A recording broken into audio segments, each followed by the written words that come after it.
누가복음 1장 17절 86페이지에 있습니다. 누가복음 1장 17절 한 절만 함께 읽도록 하겠습니다. 시작. 그가 또 엘리야의 심령과 능력으로 주 앞에 먼저 와서 아버지의 마음을 자식에게 거스르는 자를 의인의 슬기에 돌아오게 하고 주를 위하여 세운 백성을 준비하리라. 아멘. 우리 김경렬 교수님 아시죠? 몇 년 전에 한번 오셔서 좀 말씀 나눠주신 교수님이신데, 얼마 전에 그 김경렬 교수님이 쓰신 그 페이스북에 있는 글을 좀 봤는데, 당신이 아는 어떤 교회에 한 1000명도 더 되는 교인이 한 번에 교회를 나가버렸다고? 그런 글을 썼어요. 그러면서 요즘에 그런 교회가 한둘이 아니다. 이제 그런 내용의 좀 글이었습니다. 뭐 그렇게 교회를 나가는 사람들은 또 뭐 자기한테 맞는 그런 교회를 또 찾아가겠죠. 찾아가기도 하겠지만 그 중에 꽤 많은 사람들은 아예 교회하고 단절하고 사는 그런 사람들도 되게 많습니다. 그러면서 우리가 볼 때는 교회도 안 나가고 그러니까 이 사람들 믿음을 포기하는 거 아닌가? 좀 이런 의문 같은 게 들 수 있는데, 이 사람들은 그렇지 않고 교회를 안 나가는데 어디 가서 자기를 소개할 때는 자기는 기독교인이라고 이렇게 소개를 합니다. 그러면서 뭐 구원의 확신도 있고 우리가 얘기하는 거 다 자기들 갖고 있고 뭐 고백도 하고 그런다고. 이런 사람들을 가나안 성도라고 요즘에 그렇게 불러요. 이제 가나안이라고 하는 말을 이렇게 뒤집어서 보면 안 나가잖아요. 그러니까 교회는 안 나가지만 그리스도인이라고 하는 겁니다. 이 사람들은 자기들이 그리스도, 예수님을 믿는다고 아주 확실하게 얘기합니다. 근데 이런 사람이 우리나라에 몇 년 전 얘기가 제가 들을 때 한 10여 년쯤 전에 300만 명이라고 들었습니다. 그 뒤로 시간이 많이 흘렀기 때문에 그 숫자가 얼마나 더 늘었는지 그거는 잘 모르겠어요. 여러분도 그런 소식을 좀 들으시나요? 그런 얘기? 이런 얘기 듣게 되면 어떤 생각이 드세요? 야, 우리나라 교회가 이제 망했구나. 그런 생각이 드시나요? 아니면 희망이 있구나. 그런 생각이 드시나요? 교회 역사를 보면 어떤 한 지역에서 교회가 확 이렇게 부흥했다가 또 조금 시간이 좀 지나면 또 전부 교회가 무너지는 이제 그런 과정을 거쳤습니다. 역사적으로 그렇습니다. 복음이 예수님한테서부터 시작했으니까 이스라엘에서부터 시작해서 서쪽으로 계속 이렇게 완전히 서쪽으로 복음이 서진했다 이렇게 얘기는 할 수 없지만, 그래도 우리 입장에서 보면 복음이 서쪽으로 이렇게 도는 것 같은 그런 모습인데, 그래서 이제 우리나라를 지나서 중국까지, 중국도 굉장히 많단 말이죠. 1억 명 기독교인 숫자가 1억 명 넘는다는 이야기를 벌써 오래전부터 들었으니까 거기까지 갔는데, 이 복음이 지나간 자리에서 교회가 끝까지 살아남은 경우는 거의 찾기가 어렵습니다. 그 막 부흥하던 그런 모습으로 교회가 여전히 시간이 지났는데도 여전히 남아서 계속해서 부흥하는 교회를 찾는 게 거의 불가능합니다. 어떻게 보면 우리나라 교회도 이제 그런 과정 가운데 있는 거라고 생각해요. 벌써 오래전부터 우리도 잘못하면 영국 교회처럼 될 수 있어. 이런 얘기 해왔지만 우리도 그런 과정 중에 있는 거죠. 옛날에 복음을 받아들인 나라 치고 부자 되지 않은 나라가 없다. 이런 말을 아주 자랑스럽게 하시는 분들 계셨어요. 주로 이제 부흥사들이 그런 이야기 했는데 그분들은 이제 그런 모습, 우리가 아주 가난한 그런 나라였는데 복음을 받아들인 덕분에 이렇게 막 넉넉하게 되고 뭐 밥 걱정, 끼니 걱정 없이 이렇게 살아갈 수 있고, 뭐 이런 것들을 복음의 능력이라고 이렇게 생각하셨던 것 같아요. 뭐 제가 초신자 때 이제 주로 들었던 이야기니까 시간이 한참 된 얘기죠. 그러다 보니까 이제 그분들은 복음을 자랑한다는 그런 취지로 그런 얘기를 했습니다. 복음을 받아들인 나라치고 부자 되지 않은 나라가 어디 있느냐. 근데 일면 또 맞는 말 같기도 합니다. 그런데 다른 각도로 이렇게 보면 그렇게 복음을 받아들이고 부자 된 나라에서 교회가 끝까지 믿음으로 살아남은 경우가 있나를 생각해 보면 거의 전무하다 싶을 정도로 찾기가 어렵다는 거죠. 이런 걸 보면 복음은 우리한테 부를 가져다 주고 그 부는 교회를 무너뜨린다. 이게 정해진 순서인 것 같아요. 그런데 교회가 무너지는 게 돈이 많아서 교회가 무너진 걸까요? 단지? 겉모습만 보면 뭐 그렇게 보일지 모르겠지만 진짜 이유는 돈이 주는 유혹을 이길 만한 실력이 교회에 없었기 때문이 아닌가 생각합니다. 그리고 그 교회의 실력이라고 하는 것은 성도의 실력이기도 합니다. 요즘에 교회를 떠나는 사람들이나 아니면 교회 바깥에서 교회를 비난하는 사람들이 주로 하는 얘기는 교회가 교회답지 못하다. 뭐 이런 얘기들입니다. 그런데 교회다운 교회는 따로 어디 있는 게 아니거든요. 그것은 교회라고 하는 게 어디 따로 있는 게 아니기 때문에 그렇습니다. 교회는 성도들의 모임입니다. 모임. 두세 사람이 내 이름으로 모이면 내가 거기 함께 하겠다고 예수님께서 말씀하셨잖아요. 그러니까 예수 믿는 사람 둘 이상이 모이면 거기가 교회란 말이죠, 그게. 결국 성도가 성도다우면 교회다운 교회가 되는 것이고 성도가 성도답지 못하면 교회는 교회답지 못한 그런 교회가 되는 것입니다. 교회를 떠나는 사람들이 하는 실수는 바로 이거죠. 예수님께서 신앙 고백 위에 당신의 교회를 세우시겠다고 그러셨는데 모여서 교회를 이루는 것을 포기하고 혼자 신앙생활을 하겠다. 내가 이 꼴 저 꼴 다 안 보고 내가 그냥 혼자 하나님과의 관계만 잘 유지하면서 혼자 신앙생활 하겠다고 한다면 그렇게도 신앙생활은 할 수 있습니다. 하지만 그거 교회라고는 할 수 없단 말이죠.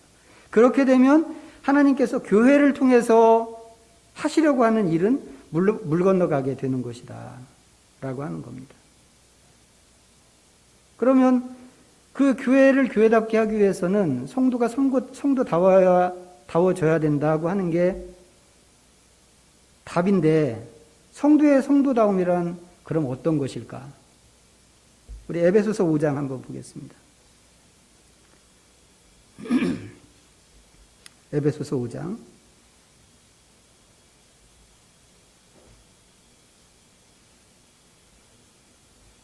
1절입니다. 에베소서 5장 1절. 같이 읽어보죠.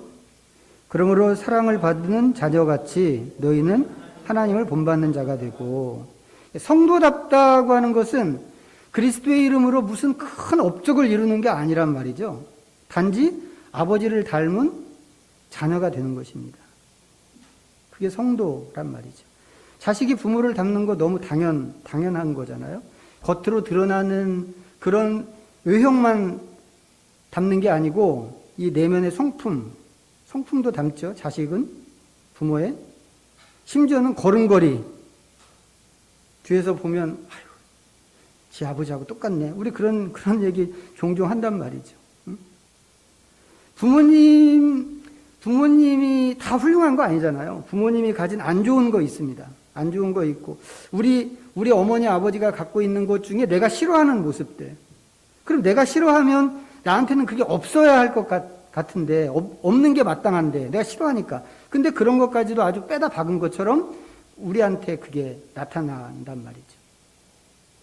더 나아가서는 부모님을 생각하면서 나는 저렇게는 살지 말아야지. 나는 저렇게는 행동하지 말아야지.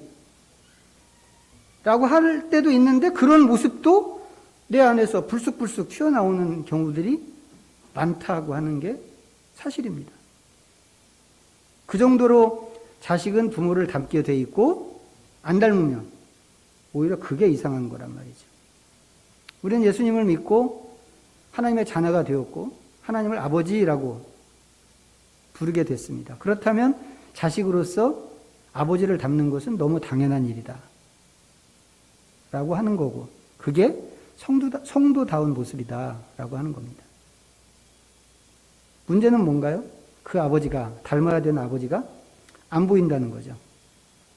우리 눈에. 볼 수 없는 아버지를 어떻게 닮을 수 있을까? 하나님께서는 당신이 거룩하신 것처럼 우리도 거룩해야 한다고 그렇게 말씀을 하셨습니다만, 거룩이 정확하게 뭔지 우리 그런 것도 잘 알지 못한단 말이죠. 그런 우리가 어떻게 하나님을 닮을 수 있을까? 그래서 주신 기준이 예수 그리스도신 것입니다.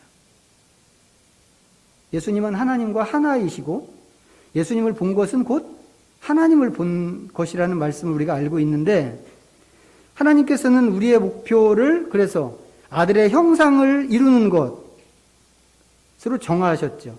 로마서 8장에서.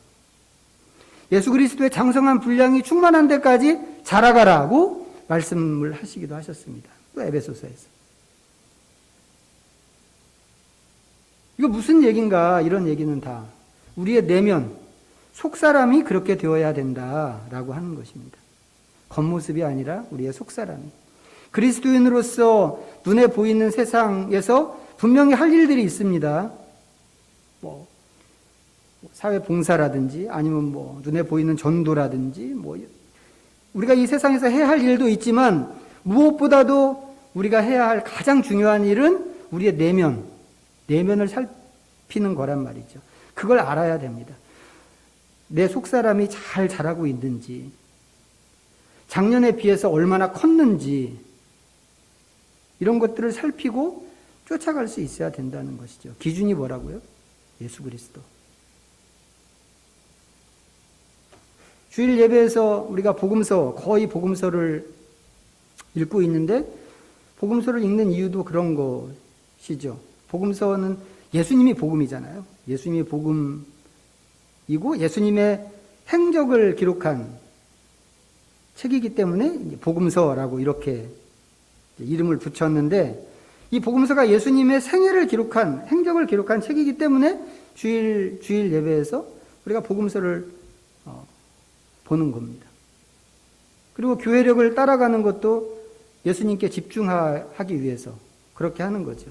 여러 차례 말씀을 드렸습니다만, 교회력이라고 하는 것은 예수님의 생애 주기를 따라서 만든 1년짜리 달력이라고 그랬잖아요. 예수님이 태어나실 때부터, 예수님 태어나기 이전부터 해서 태어나시고 사역하시고 고난당하시고 다시 오시는 것까지, 이 모든 것들을 1년으로 딱 압축해서 매년 그것을 기억하고 주님의 행적을 쫓아가고 하기 위해서 만들어 놓은 달력이 이제 교회력이라고 그랬단 말이죠. 이 말씀과 함께 우리가 쭉 그 뒤를 쫓아가는 것입니다. 그리고 한 바퀴를 돌면 한 살을 먹는 거예요. 한 살. 예수님처럼 자라가는 과정에서 한 살을 먹는 겁니다. 그러니까 예수님의 생애를 따라가는 데 집중하기만 하면 어느 정도는 예수님만큼 자라야 된다라고 하는 목적도 우리가 수행하게 되는 일이란 말이죠. 예수님만큼 확실히 자랐어, 이렇게 우리 스스로가 자신만만하게 얘기하기는 좀 민망하지만, 하여튼 우리는 그런 일들을 교회력을 따라가면서 이제 수행하는 것입니다. 요즘에 그 기독교 출판계 동향을 보면 1세기 교회에 대한 책들이 굉장히 많이 나옵니다. 1세기 교회의 예배, 1세기 교회의 성경 읽기, 1세기 교회의 선교, 1세기 교회의 하루 생활. 책 제목들이 그래요. 1세기 교회의 어쩌고저쩌고 이렇게. 이런 책들이 엄청나게 쏟아져 나오고, 또 1세기 교회라고 이름을 붙이지 않아도 다른 타이틀로 1세기 교회의 내용을 다루는 그런 책들도 되게 많이 나오고 있습니다. 번역도 많이 되고, 또 우리나라 작가들이, 목사님들이 쓰는 책들도 그런 책들이 있고 그렇습니다. 1세기 교회 뭔가요? 예수님 이후에, 예수님 탄생 이후에 100년 이전에 있던 교회가 1세기 교회잖아요. 그러면 처음 교회를 얘기하는 거란 말이죠. 처음에 시작했던 그런 교회. 교회가 어떻게 회복되고 어떻게 교회다워질 수 있을까를 물을 때, 그거는 처음 교회로 돌아가야 된다라고 하는, 그렇게 생각하는 게 요즘에 뜨는 세계적인 추세가 아닌가.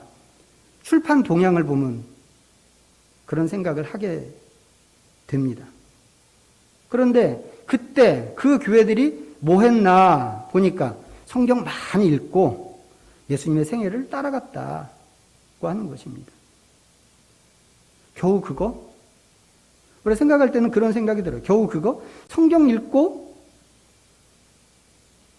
예수님 따라가는 거? 그거? 이런 마음이, 의문이 드는데 그걸로 훈련된 사람들이 박해를 견뎠고 세상을 변화시켰습니다. 생각해보면 초대교회는 우리만큼 많이 배운 사람들이 아니었습니다. 거의 못 배운 사람들이 대부분이었죠. 물론 로마 귀족들도 오기는 들어오기는 왔습니다만 대다수의 교회를 구성하는 대다수의 사람들이 배우지 못한 사람들이었습니다. 우리가 상상할 수 없을 만큼 가난한 사람들의 모임이 그 초대교회였습니다. 사회적으로 또 지금 우리보다 훨씬 불리하고 훨씬 약한 상태에 있었고, 다른 것보다 믿음 생활을 하는 데 있어서 우리만큼 자유롭지 않았던 그런 시대의 사람들이었습니다. 그런데 그 사람들이 그렇게 고난을 이겨내고 세상을 변혁시키는 사람들이었고, 그에 비해서 우리는 그런 힘이 없는 사람들이라고 하는 것이죠. 왜 그럴까? 왜 그럴까? 운동하는 사람들이 이 코어 근육 강화하는 거 중요하다고, 그런 얘기 많이 들으셨죠? 코어 근육을 강화시켜야 된다고. 근육을 단련하는데도 보이는 겉근육보다 안 보이는 속근육이 더 중요하다. 이제 그렇게들 이야기하는데, 옛날 사람들은 속사람의 변화를 믿음의 핵심으로 생각한 데 비해서 우리는 겉으로 나타나는 것을 더 많이 생각하기 때문에 그러는 것이 아닐까 싶다는 것입니다. 그렇다면 우리는 우리의 시선을 바꿔서 다시 한번 마음을 추스리는 것으로 우리의 관심과 시선을 돌려야 할 필요가 있다고 하는 것이죠. 초대교회가 예수님의 생애를 따라간 과정을 구원의 절기라고 그랬습니다. 현대식으로 하면 그게 교회력입니다. 우리는 교회력이라고 하고, 요즘 사람들은, 옛날 사람들은 그것을 구원의 절기라고 그랬습니다. 구원의 절기에는 다섯 덩어리의 또 구분된 또 작은 절기들이 있는데, 하나님 나라의 절기, 성육신의 절기, 또 십자가의 절기, 부활의 절기, 성령의 절기, 이렇게 다섯 덩어리입니다. 지금은 이제 지금도 절기를 지키죠. 성탄절도 지키고, 또 부활절도 지키고, 이렇게 절기를 지키는데, 절기를 지킨다는 게 거의가 뭐예요? 주일날 모여서 예배 한 번 드리고 가는 그 정도입니다. 성탄 축하 예배 드리면 그게 절기를 지키는 거란 말이죠. 부활절 감사 예배 드리면 그게 절기를 지키는 겁니다. 요즘 교회에서는. 거기에 이제 더 보탠다면 축하 행사 같은 거 보탤 수 있지만, 하여튼 현대식으로 절기를 보낸다고 하는 거는 이제 그런 게 전부입니다. 근데 옛날 사람들은 안 그랬다고 하는 겁니다. 예를 들어서 성탄절을 지킨다 그러면 우리는 이제 성탄절 하루를 지키는 겁니다. 물론 성탄 축하 행사를 위해서는 한 달 전부터, 두 달 전부터 모여서 연습을 할 수는 있지만, 그 성탄절을 깊이 묵상하고 이렇게 하는 것은 성탄절 당일 예배, 아니면 2부 예배가 더 중요한가요? 2부가 어떻게 보면 더 큰 행사를 치르는 날처럼 보이기도 하는데, 하여튼 그 하루를 지키는 겁니다. 근데 초대교회에서는 그렇게 하루를 지킨 게 아니라 대림절부터 쭉 시작해서 성탄절이 지나고 주연절이 될 때까지 길게 잡아서 이 기간 동안에 계속해서 예수님의 성육신에 집중을 하는 겁니다. 성탄절이 아니고 성육신 절기라고 이름을 그렇게 붙이는 거죠. 이 기간 동안이 주일만 성탄절이 아니고 전체가 평일까지 다 포함해서 이 긴 기간이 전부 성탄절인 것입니다. 성탄절기가 되는 거죠. 이런 걸 이제 말씀드린 것처럼 성육신의 절기라고 하는데, 이렇게 되면 단순히 축하 예배를 드리는 게 아니죠. 축하 예배를 드리는 게 아니고 그 절기가 가지고 있는 정신과 가르침을 계속해서 묵상하고 배워나가게 될 수밖에 없습니다. 구원의 절기 안에 들어있는 그 세부적인 5개의 그 세부 절기가 전부 그런 식입니다. 이렇게 하는 이유는 앞에 말씀드린 것처럼 속사람의 성장이 그들의 목적이었기 때문에 그렇다고 하는 거죠. 이것은 하나님이 정하신 목적이고 그렇기 때문에 우리한테도 해당되는 그런 사항인데, 해를 거듭할수록 우리 어린 아이들이 이렇게 쑥쑥 자라는 것처럼 해를 거듭하면서 우리의 속사람도 그렇게 잘 자라가면 좋겠다고 하는 소망을 가져봅니다. 뭐 이런 얘기를 이렇게 길게 하나 싶을 수도 있는데, 전에도 했던 얘기를 이렇게 또 다시 하는 것은 오늘부터 이 구원의 절기를 다시 시작하기 때문에 그렇습니다. 1년 한 바퀴를 돌고 오늘부터 다시 시작하는 겁니다. 시작할 때 말씀드린 것처럼 오늘은 하나님 나라 절기의 첫 번째 주일입니다. 앞으로 10주 혹은 11주 동안 하나님 나라에 대해서, 하나님 나라와 관련된 이야기들을 좀 나누게 될 건데, 예수님의 생애를 따라간다고 하면서 성육신 앞에, 성육신 이야기하기 전에 하나님 나라를 이야기하는 것은 예수님께서 하나님의 나라를 가져오셨기 때문에 그렇습니다. 가져오셨다고 하는 것은 이 나라가 그때, 예수님이 오실 때 그때 만들어진 게 아니고 이미 그 전에도 이미 그 나라가 있었다는 의미죠. 우리가 그리스도 안에서 그 나라에 들어가고 앞으로 계속해서 그 나라 백성으로 살아가야 하기 때문에 이 하나님 나라 주제가 성육신에 앞서는 것이라고 이렇게 생각하면 될 것 같습니다. 하나님 나라가 그전부터 존재하는 나라였지만 성경에서는 하나님 나라라고 하는 이런 그 명시적인 명칭으로 나타난 것은 세례 요한을 통해서였죠. 제일 먼저 선포한 사람이 세례 요한이었습니다. 그래서 또 하나님 나라 절기를 시작할 때는 세례 요한으로 시작을 합니다. 오늘 본문으로 돌아가면 오늘 세례 요한 이야기가 여기 나옵니다. 누가복음 1장 17절을 읽었는데 이 본문은 세례 요한의 수태고지 안에 들어있는 이야기입니다.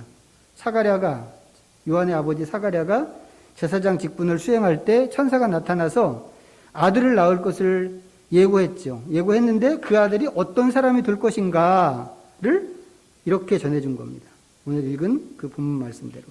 이 아이는 엘리야의 심령과 능력으로 주님보다 먼저 와서 주님을 위하여 세운 백성을 준비하는 사람이 될 것입니다.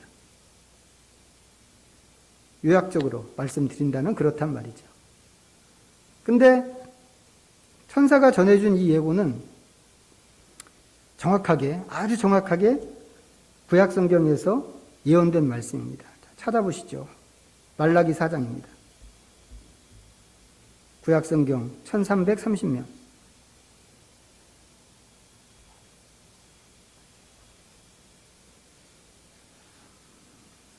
말라기 4장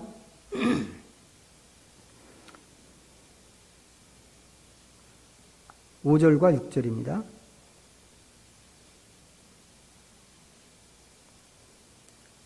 4장 5절 6절 읽어보겠습니다. 시작.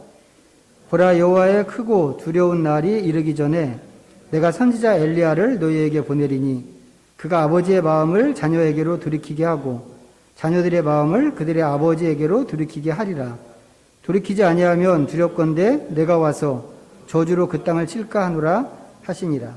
여기 이제 여호와의 크고 두려운 날이라고 하는 말은 구약에서는 보통 이제 여호와의 날, 그냥 간단하게 여호와의 날이라고 많이 표현되는데, 마지막 때 혹은 뭐 종말을 의미하는 이제 그런 표현입니다. 근데 성경적으로 마지막 때는 지난번에 말씀드렸죠. 예수님의 초림에서부터 예수님의 재림하시는 그 기간 전체를 마지막 때 종말이라고 한다고 그랬습니다. 결국 메시아가 오시는 것을 지금 이렇게 표현하고 있는 것이구나 우리가 생각할 수 있는데, 메시아가 오시기 전에 하나님께서는 엘리야를 먼저 보내신다라고 하는 예언입니다. 그리고 이 엘리야는 메시아보다 먼저 와서 지금 읽은 말씀의 6절에 있는 일을 할 겁니다. 어떤 일이에요? 아버지의 마음을 자녀에게로 돌이키게 하고 자녀들의 마음을 아버지에게로 돌이키게 하는 그런 일입니다. 근데 이 말씀이 우리가 누가복음에서 오늘 읽은 본문하고 딱 맞는 그 말씀이 아니냐고 하는 거죠. 그리고 이렇게 되면 하나님이 보내시는 엘리야가 누군가 자연스럽게 세례 요한이 되는 것입니다.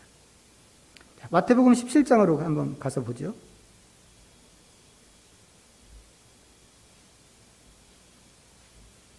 마태복음 17장 10절부터 13절 읽겠습니다. 시작. 제자들이 물어 이르되 그러면 어찌하여 서기관들이 엘리야가 먼저 와야 하리라 하나이까? 예수께서 대답하여 이르시되 엘리야가 과연 먼저 와서 모든 일을 회복하리라. 내가 너희에게 말하노니 엘리야가 이미 왔으되 사람들이 알지 못하고 임의로 대화하였도다. 인자도 이와 같이 그들에게 고난을 받으리라 하시니, 그제서야 제자들이 예수께서 말씀하신 것이 세례 요한인 줄을 깨달으니라. 예수님께서 베드로, 야고보, 요한 이렇게 세 사람, 가장 가까이에 있는 측근 세 제자를 데리고 변화산에 가셨던 그 이야기죠. 산에서 내려오는 길에 제자들이 물었습니다. 선생님, 서기관들은 왜 엘리야가 먼저 와야 된다고 그렇게 이야기하지요? 여기서 얘기하는 서기관은 아시겠지만 성경을 필사하고 연구하는 전문 율법 학자들입니다. 이 사람들은 메시아가 오기 전에 엘리야가 먼저 와야 한다고 하는 그런 확신을 다들 갖고 있었습니다. 제자들의 질문에 의하면 뭐예요? 예수님 당시에 살던 서기관들도 그랬다고 하는 것을 알 수 있죠. 그 사람들도 엘리야가 먼저 와야 된다라고 그렇게 확신하고 있었습니다. 이 서기관들은 왜 그렇게 생각했을까요? 성경에 그렇게 예언되어 있기 때문에 그런 거죠. 하나님이 엘리야를 먼저 보내겠다 하고 이렇게 말씀을 하신 성경이 있으니까 성경을 연구하는 사람들로서 당연히 그것을 그렇게 알 수밖에 없고 또 그것을 그렇게 확신하고 있습니다. 물론 이 사람들이 엘리야로 먼저 온 엘리야가 누군가 이걸 못 알아본 게 문제이기는 했지만 성경을 연구하는 서기관이라고 하는 그 입장에서 이런 전반적인 사실은 다 알고 있었던 얘기입니다. 예수님 말씀은 뭐예요? 그들이 말하는, 그 서기관들이 말하는 그 엘리야가 바로 세례 요한이다. 이거란 말이죠. 지금 읽은 마태복음 17장에 있는 말씀의 요지는. 이건 이제 노파심에서 드리는 말씀인데, 이 얘기가 세례 요한은 엘리야의 환생이다. 이런 거 아닌 거 아시죠? 뭐 우리 중에는 그렇게 생각하실 분이 없겠지만 전에 예수님의 부활은 윤회 아닌가요? 이렇게 물었던 분이 계셨어요. 교회 안에 계신 분이 한 번도 생각해보지 않은 일이어서 그때 너무 당황했는데, 지금 세상이 너무 이상해졌단 말이죠. 그래서 지금은 스님들이 성경을 해석하겠다고 막 달려드는 그런 세상이 됐거든요. 이 환생, 뭐 이런 거 이야기하는 사람들도 얼마든지 이 말씀을 읽을 수 있는데, 그 사람들은 이 말씀을 환생이라고도 생각할 수 있겠구나, 이런 생각이 좀 들었습니다. 그렇지만 세례 요한과 엘리야는 전혀 다른 사람입니다. 완전히 다른 사람입니다. 다만 성경이 두 사람의 비슷한 점을 들어서 비유적으로 지금 이야기하고 있는 것이죠. 어떤 점이 비슷한가요? 우선 세례 요한은 엘리야의 심령으로 온 사람입니다. 요 표현만 갖고도 동일 인물이 아니라고 하는 거 우리가 알 수 있죠. 세례 요한은 왔지만 엘리야처럼 뭐 활동을 했지만 엘리야의 심령을 갖고 온 사람이지 엘리야 자신은 아닌 것입니다. 그리고 두 사람 모두 엘리야나 세례 요한이나 두 사람 모두 사람들을 하나님께 돌아오게 하는 그런 사역을 했습니다. 엘리야는 바알 숭배에 물들어 있었던 이스라엘을 하나님께 돌아오게 만들었고, 세례 요한은 여기 나오는 말씀대로 하면 거스르는 사람들을 의인의 슬기에 돌아오게 하는 그런 역할을 했습니다. 그런가 하면 두 사람은 외모도 비슷하든지 아니면 비슷하게 꾸몄죠. 열왕기하 1장 한번 볼까요? 구약성경 560면 열왕기하 1장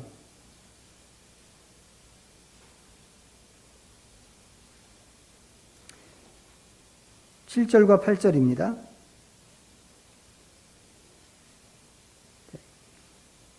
열왕기하 1장 7절 8절 시작. 왕이 그들에게 이르되 올라와서 너희를 만나 이 말을 너희에게 한 그 사람은 어떤 사람이더냐. 그들이 그에게 대답하되 그는 털이 많은 사람인데 허리에 가죽띠를 띄었더이다 하니 왕이 이르되 그는 디셉 사람 엘리야로다. 자, 마가복음 1장 보죠. 마가복음 1장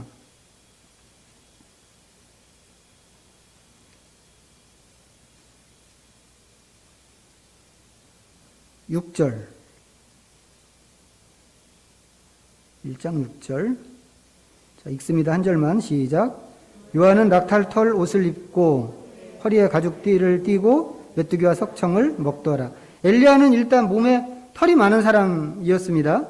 비해서 세례 요한도 털이 많은 사람인가? 그것은 알 수가 없습니다. 성경이 그렇게까지는 이야기하지 않고 있는데, 그렇지만 털이 많은 사람처럼 보이는 옷을 입고 다녔죠. 낙타 털옷. 그리고 두 사람 다 허리에 가죽띠를 띠고 사는 사람들입니다.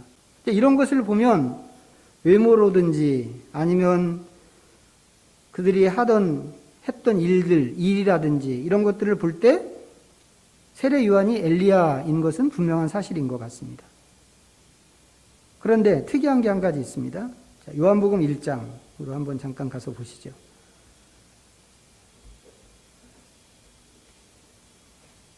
요한복음 1장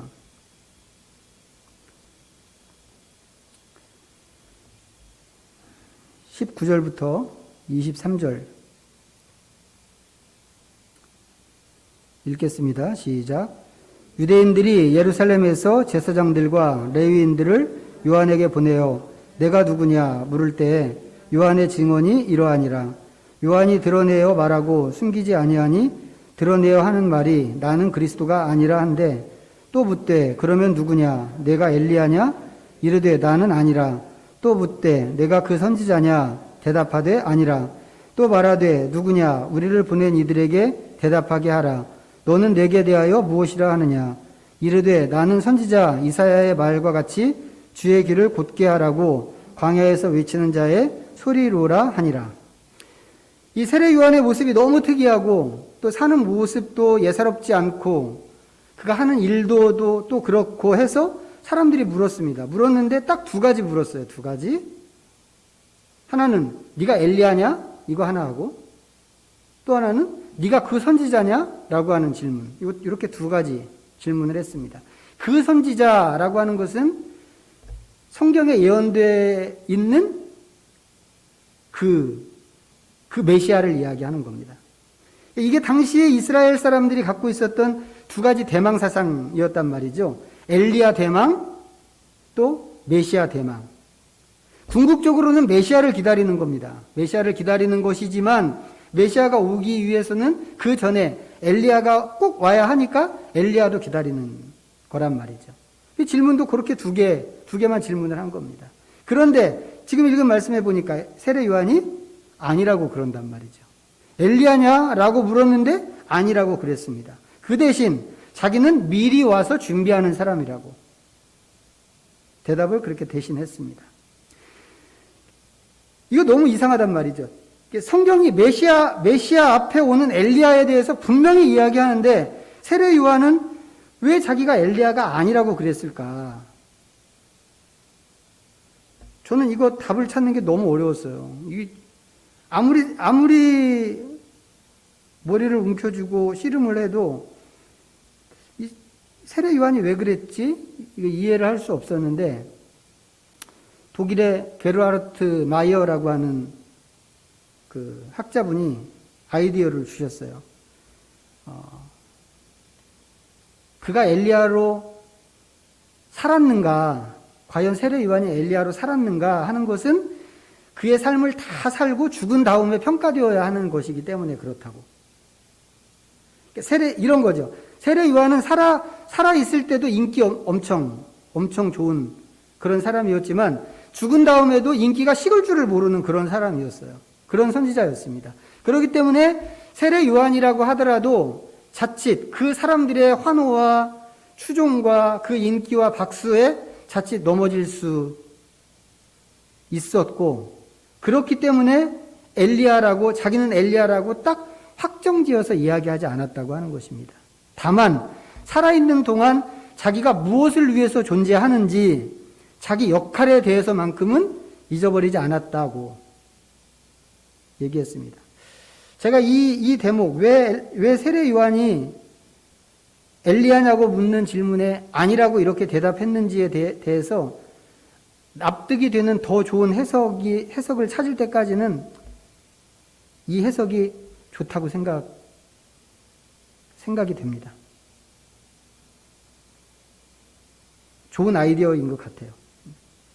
어쨌거나 세례 요한은 그렇게 왔습니다. 엘리야로 와서, 자기는 아니라고 그랬지만 엘리야로 와서 끝까지 엘리야로 살았던 사람입니다. 우리가 찾아본 것처럼 세례 요한에 대해서는 구약 성경에 예언이 되어 있단 말이죠. 그리고 세례 요한은 그 예언대로 왔고, 그 예언대로 살았고, 그 예언을 결국은 이루어냈습니다. 근데 이 예언이라고 하는 것, 성경의 예언이라고 하는 것은 항상 다중적인 의미를 갖고 있습니다. 예를 들면 이런 건데, 이사야서 7장 한번 찾아보시죠. 이 예를 여기서 이렇게 드는 게 적절한지는 잘 모르겠는데, 975면 구약성경 이사야서 7장 14절부터 16절 읽어보겠습니다. 시작. 그러므로 주께서 친히 징조를 너희에게 주실 것이라. 보라, 처녀가 잉태하여 아들을 낳을 것이요 그의 이름을 임마누엘이라 하리라. 그가 악을 버리며 선을 택할 줄 알 때가 되면 엉긴 젖과 꿀을 먹을 것이라. 대저 이 아이가 악을 버리며 선을 택할 줄 알기 전에 내가 미워하는 두 왕의 땅이 황폐하게 되리라. 이 앞에 있는 그 내용까지 좀 더 많이 읽어야 더 이해하기가 쉬울 텐데, 이만큼만 읽었습니다. 이 말씀은 남쪽 유다 나라의 아하스 왕 때 아람 나라와 북이스라엘 나라가 동맹을 맺고 그 두 동맹군이 유다를 침공한 그 이야기 속에 들어있는 말씀이에요. 그때 그 동맹군의 침략을 받은 유다에서는 왕이고 백성이고 모두가 다 두려워서 떨고만 있었습니다. 뭐 하나 할 수 있는 게 없었어요. 성경의 표현대로 하면 바람에 나무가 흔들리는 것 같이 왕과 백성들의 마음이 흔들리는 그런 상태였다고 그랬습니다. 그러는 사람들한테 하나님이 약속을 주셨는데 처녀가 잉태하여 아들을 낳는다고 하는 이 말씀을 주신 거예요. 이 말씀은 하나님께서 징조로 주신 말씀입니다. 처녀가 결혼해서 아기를 낳고 그 아기가 자라서 선을 선택할 줄 알게 되는 그때쯤 되면 지금 침략해온 저 두 나라는 망할 것이다 라고 하는 그 약속입니다. 이 예언은 실제로 아수르에 의해서 성취가 됩니다. 우리가 16절까지만 읽었지만 그 뒤로 조금 더 내려가면 그 얘기가 다 나옵니다. 그런데 우리가 이 얘기를, 지금 읽은 이 말씀을 아수르에 의해서 아람 북이스라엘 동맹군이 두 나라가 망할 것이라고 하는 징조로 하나님께서 처녀가 잉태하여 아들을 낳을 것이요 이 말씀을 주셨다라고 지금 여기서 보여주는 이야기는 그런 이야기인데, 우리는 그런 얘기보다 이 처녀가 잉태하여 아들 낳는 이야기를 메시아 탄생으로 더 많이 이해하고 있잖아요. 우리는 그렇게 이 예언을 이해하고 있습니다. 근데 시간이 한참 지난 다음에는 유대인들도 이것을 그렇게 또 이해했어요. 우리처럼. 그리고 예수님의 오심으로 이 예언이 성취되었습니다. 무슨 얘기냐면 한 가지 예언인데 이 예언이 보여주는 그림은 이중적이라고 하는 겁니다. 진짜로 두 나라가 망할 것에 대한 징조로 처녀가 잉태하여 아들을 낳을 것이요. 이 예언이 필요했고 메시아가 탄생하는 그것을 보여주기 위해서도 처녀가 잉태하여 아들을 낳는 게 필요했다라고 하는 것이죠. 이런 식으로 하나의 예언은 시간의 흐름 속에서 여러 번 이루어질 수 있다는 거죠. 성취되는 사건을 우리가 옆으로 쭉 나열해서 이렇게 보면, 옆에다 놓고 보면 어떤 사건이 어디쯤 이렇게 이루어지고 있는지 다 볼 수 있을 것입니다. 그리고 이렇게 옆으로 놓고 보면 예측도 할 수 있겠죠. 우리가 여기쯤 있다고 하면 여기쯤 있을 일이 무엇인지 예측도 가능하겠지만 우리는 이렇게는 할 수 없습니다. 왜 그런가요? 시간을 우리가 그런 식으로 볼 수 없기 때문에 그런 거란 말이죠. 우리가 볼 수 있는 것은 한 가지 사건만 볼 수 있는 거죠. 우리한테는 과거, 현재, 미래, 시간이 그렇게 구분되어 있잖아요. 과거는 지나간 사건이기 때문에 아는 거고, 현재는 내가 지금 보는 순간만 현재인 거죠. 미래에 어떤 일이 있을 건가? 바로 코앞에 있는 미래도 우리는 무슨 일이 있을 건지 우리는 모른단 말이죠. 근데 지금 이 이야기를, 이 틀로 보면 예언 하나에 지금 두 가지 사건이 이렇게 있는 겁니다. 이스라엘 역사 속에 있었던 이야기와 예수님이 탄생하신 이야기, 이 두 사건이 이렇게 있는데 이거를 이렇게 옆으로 놓고 평면상에서 이게 두 사건이 이렇게 있구나라고 이렇게 보이지 않기 때문에 처음에 이 말씀을 받았던 사람들은 이 뒤에 있는 사건은 이게 일어날 일인지 안 일어날 일인지 상상할 수 없었다고 하는 것입니다. 왜? 한 사건이 앞에 있고 그 뒤에 다른 사건이 놓여 있는데 앞에 있는 사건에 가려서 뒤에 있는 사건이 보이지 않기 때문에 그렇단 말이죠. 우리가 시간을 횡으로 보지 않고 종으로 보기 때문에 그렇습니다. 결국 예언이라고 하는 것은, 예언의 초기 성취는 선지자가 사는 동안에 일어날 수 있지만, 이사야서에 있는 이런 이야기처럼 그것은 또 다른 시대가 되면 다른 사건으로 나타날 수도 있다고 하는 그런 이야기입니다. 그리고 이 모든 예언의 완전한 성취는 마지막 때에 다 이루어지는 것이죠. 조금 어려운 얘기였는데 잘 따라오셨나 모르겠네.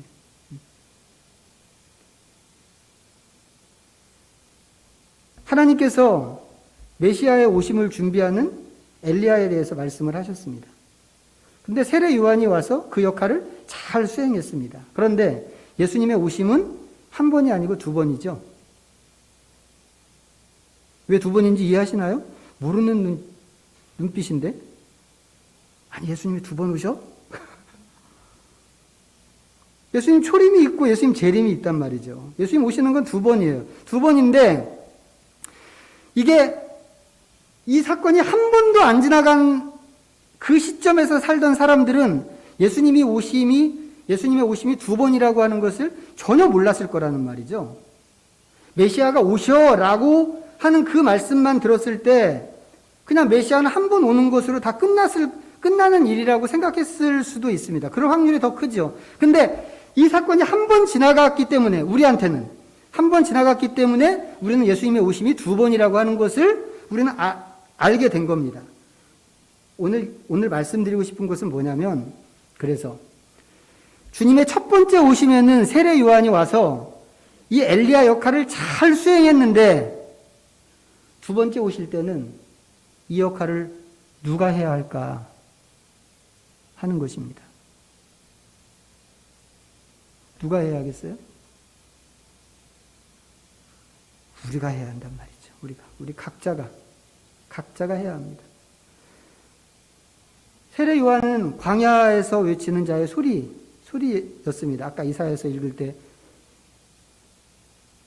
보여주셨는데, 그 광야에서 외치는 자의 소리라고 하는 것은 요한이 실제로 광야에서 사역을 했다고 하는 그런 것도 있습니다. 광야에서 진짜 그렇게 했으니까. 그런데 그것과 함께 요한이 살던 시대가 또 광야 같은 시대이기도 했단 말이죠. 근데 오늘 설교 서두에서 말씀드린 것처럼 우리 시대도 마찬가지잖아요. 광야 같은 시대인 것은. 교회는 무너지고 악은 만연하고 참과 거짓은 다 뒤섞여서 어떤 게 진짜고 어떤 게 가짜인지 구별도 잘 안 가고, 믿음은 약해지고 말씀은 있지만 희미해지고, 세상과 사탄의 유혹은 너무 커서 저항하기가 힘들게 된 그런 시대. 지금 우리가 사는 시대가 그런 시대입니다. 이런 일들은 전부 성경에서 말세에 일어날 일이라고 그렇게 이야기하는 그런 요소들입니다. 이럴 때 우리는 어떻게 무엇을 해야 하는가? 예수님의 다시 오심에 대해서 더 깊이 진지하게 생각을 해야 하는데, 세례 요한이 그리스도를 맞이할 준비를 하도록 사람들을 일깨운 것처럼 우리도 주님의 강림을 그렇게 준비해야 하지 않을까 하는 것입니다. 많은 사람들이 교회답지 않음을 한탄하면서 교회를 떠나가는 그런 시대이지만, 우리는 다시 성도의 성도됨을 회복해서 교회를 교회답게 꾸리고, 뭐 교회가 어디 딴 데 있는 게 아니고 내가 교회인데. 그래서 이 말라기 예언이 세례 요한으로 성취된 것처럼 이제는 우리를 통해서 성취될 수 있도록 그렇게 해야 하지 않을까 하는 것입니다. 하지만 그렇게 하려면 우리가 먼저 각성해야죠. 이 광야 같은 세상에서 우리가 먼저 잠에서 깨어야 되고, 우리의 속사람을 새롭게 해야 되고, 우리가 그리스도의 장성한 분량이 충만한 데까지 자라가야 합니다. 우리 모두가 정말 그렇게 돼야 되겠단 말이죠. 그것을 열망하고, 그렇게 되기를 열망하고, 그 일을 위해서 우리 자신을 드리고, 이 마지막 시대에 영적 엘리야가 되고 세례 요한이 돼서 이 시대를, 이 다 망가진 것 같은 이 시대를 축복하는 그런 복의 통로들이 되기를 우리 모두가 소망하고, 그것을 기도의 제목으로 삼고 그것을 위해서 준비할 수 있기를 정말 간절히 부탁드립니다. 기도하겠습니다. 우리 잠시 하나님 앞에 묵상으로 좀 나갑니다.